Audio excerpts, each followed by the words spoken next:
എന്താ പറ ഏ ഏ അച്ചു അവിടെ കിടക്കണ്ട ഉമ്മൻ്റെ മടിയിൽ അച്ചു കിടക്കണ്ട ഏ അച്ചു നോക്ക് കൈ വെച്ച് തട്ടണ നോക്ക് അച്ചു വേണ്ട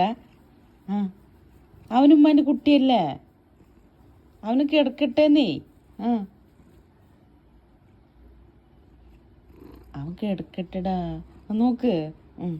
എന്തെന്നെ തോണ്ടണ്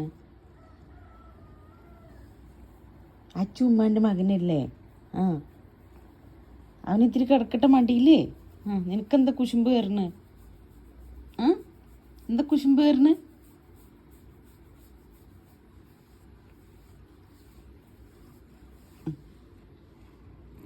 എന്തേ എന്താണ് എന്താണ് ആ ആ ശരി